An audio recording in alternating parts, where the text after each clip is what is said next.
It was New Year's Day, marking our 6th wedding anniversary, and for the first time, our family of 4 was visiting my husband Kevin's parents. The entire situation began with just one unexpected sentence from Kevin. "I want to settle things. I need you to come with me." Kevin, usually so full of smiles, wore an uncharacteristically serious expression, probably because he was feeling nervous. "Of course," I responded, managing a smile of my own in an effort to ease his tension. "Let's handle this together." Kevin softened a bit, offering me a gentle smile in return. I knew his anxiety was rooted in this being no ordinary holiday visit. Usually, this time of year was filled with joy, exchanging Christmas gifts, our kids opening their many presents, and us showering gifts upon our relatives' children. But we were aware this year would be different. Kevin's parents had been increasingly cold toward us, and we feared their hostility would extend not just to us, but to our 2 children as well. The thought of that hurt, but I knew we couldn't avoid it forever. So, I resolved to follow Kevin's lead, trusting that together, we'd navigate whatever came our way.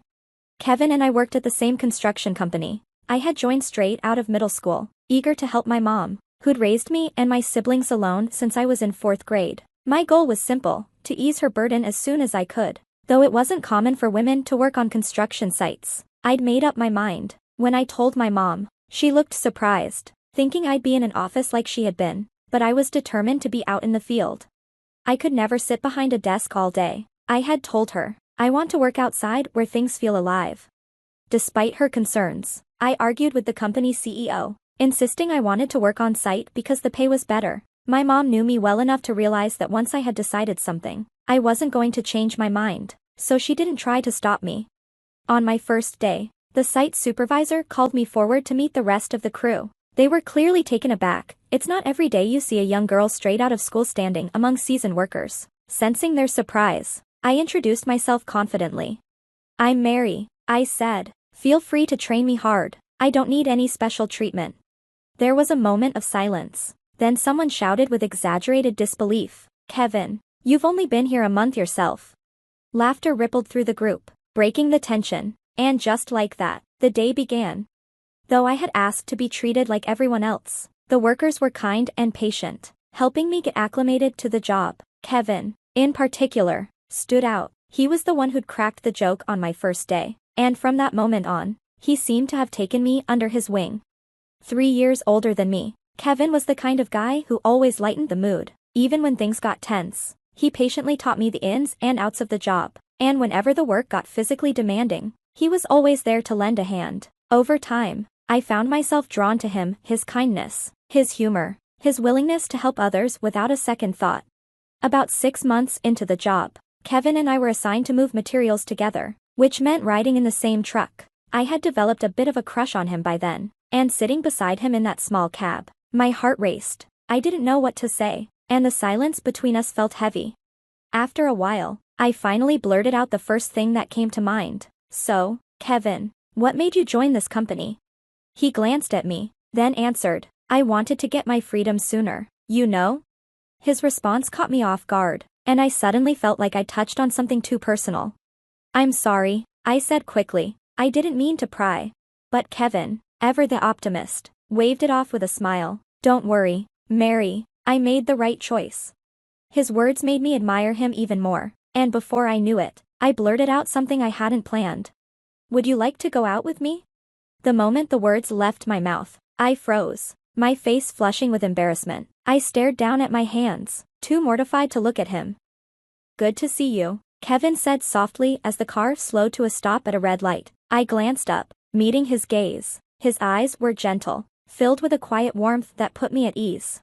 Not long after we started dating, I began to understand the deeper meaning behind something Kevin had once shared with me. Back when we were delivering materials together, he had said he wanted to be free as soon as possible, and it wasn't until later that I realized the weight of those words. Kevin had a 2-year age gap with his older brother, Sam.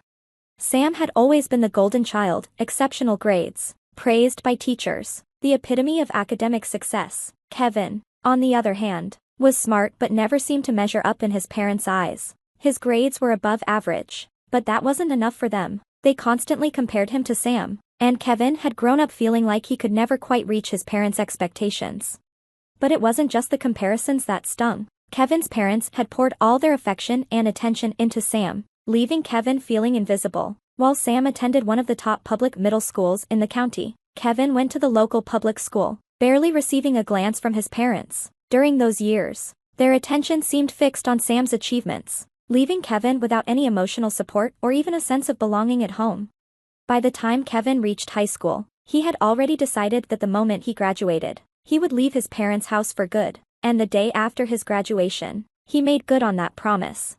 "I'm leaving tomorrow," Kevin had announced at the dinner table, his tone calm but firm. His mother had barely reacted, simply responding with, "Is that so?" His father said nothing at all. Sam, of course, wasn't there. He was off at a prestigious public university, living up to the family's high expectations. Years later, Kevin and I got married when I was 20, and he was 24. We had a small, intimate wedding, inviting my family, a few close friends, and some colleagues from work. Kevin had made a quiet request, not to invite his parents, and so, we didn't. We celebrated our love surrounded by the people who truly cared for us, leaving the past behind us. Kevin's words, "I want to be genuinely blessed from the bottom of my heart," carried a sincerity that I couldn't argue with. It wasn't about showing strength, it was his true desire. The following year, we welcomed our first son, Jack, and in the 3rd year of our marriage, our daughter, Sarah, was born. We were never wealthy, but being a part of a loving, happy family was enough for me.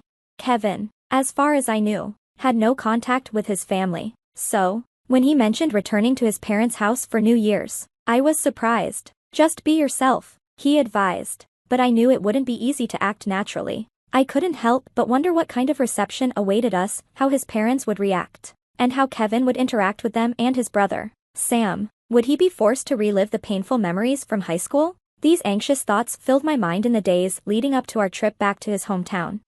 It had been 6 years since Kevin last visited his home. When we arrived, 2 children greeted us. "Mom, Dad, who are these people?" the older boy asked before darting into the house. A few moments later, a woman around 50 years old, with neat features and long hair, appeared. This had to be Kevin's mother. "Long time no see," Kevin greeted her. "It's been a while," she replied, her tone distant and cold. The atmosphere made it clear we weren't welcome. Inside the living room, Kevin's father and Sam's spouse were already seated. The conversation flowed easily enough, but it revolved entirely around Sam, his job at the city bank, his children's extracurriculars, and their upcoming exams. It was clearly meant to provoke us. Our kids clung to my side, picking up on the tense mood. Kevin's mother reappeared with a smile, handing a small envelope to Sam's children, who lit up with joy. It was obvious how much she adored them. Then, turning to us, she said sharply, "We don't give New Year's gifts to the children of a high school dropout's wife." Her words cut deep, but I clenched my fist and endured it. Just as Kevin had advised, I had promised him I wouldn't react, and I wasn't about to break that promise. Our children, sensing the tension, stayed silent by my side, mirroring my resolve. The room fell into an uncomfortable silence, broken only when Kevin finally spoke. "Well, I guess this will be our last visit. After today, we won't be seeing each other again." His tone was bright, almost casual, but the weight of his words left everyone stunned. Even I was taken aback by his unexpected response. His parents and Sam just sat there, frozen. "Mary, isn't the CEO supposed to arrive soon?" Kevin asked me, glancing at the clock. "Yes, they said around 11, I replied, noticing it was just a few minutes before. Kevin's parents, still in shock, listened as if trying to make sense of the situation. At exactly 11:10, the doorbell rang. Kevin's mother went to answer it, and moments later, she returned with a complex expression on her face. Behind her stood the CEO of our company, calm and collected. "I apologize for the unexpected visit during the New Year holiday," the CEO said politely, but Kevin thought today would be the right time to talk. Kevin's parents and Sam exchanged confused looks, not understanding what was happening. "Mr. Smith, we've concluded our business. I'll take care of the adoption matter from here," Kevin stated clearly, making sure his parents and Sam understood. The sudden mention of adoption left Kevin's parents visibly stunned. "Are you sure you explained everything clearly? You have a tendency to make decisions based on your own assumptions," the CEO remarked, showing his familiarity with Kevin's personality. Kevin shook his head. "My parents have been ignoring us since we got here. Their attitude says it all." Turning to Kevin's parents, the CEO straightened up, his voice calm but firm. I've been considering adopting Kevin, and he has agreed. However, I felt it was only right to have an open discussion with both of you. That's why I came here today, to pay my respects and talk about it. As the CEO laid out his intentions, Kevin's parents and Sam sat in stunned silence. They seemed too shocked to respond, perhaps realizing for the first time how highly Kevin was regarded by others. They could only listen as the CEO praised Kevin's dedication, his character, and his achievements.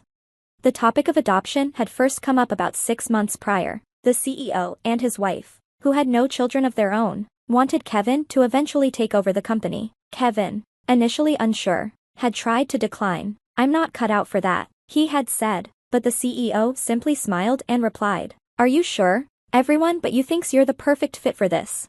Those words had touched Kevin deeply, and for the first time, he broke down in tears. It was overwhelming to realize how many people truly saw and appreciated him. When the CEO first shared the adoption proposal with me, Kevin explained it with a hint of embarrassment, but I could see how much it meant to him.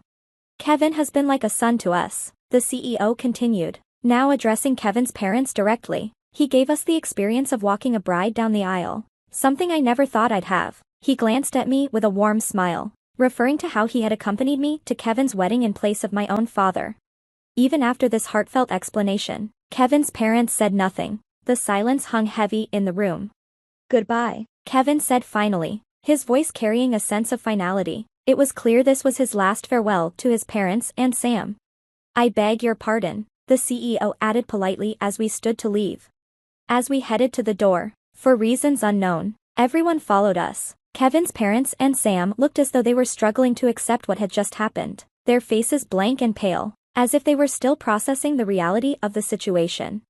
Wow, that's a cool car, Sam's children exclaimed, wide-eyed as they saw the CEO's car parked outside. Our family climbed into the car, and I rolled down the window to nod one last time. Kevin's parents and Sam stood there, their expressions frozen in disbelief. As the car began to move, Kevin broke the silence. Dad, I'm counting on you from here on. I appreciate you, I added with a smile. Then, after a brief pause, our 2 children, though shy at first, spoke up in unison. Grandpa, we're counting on you.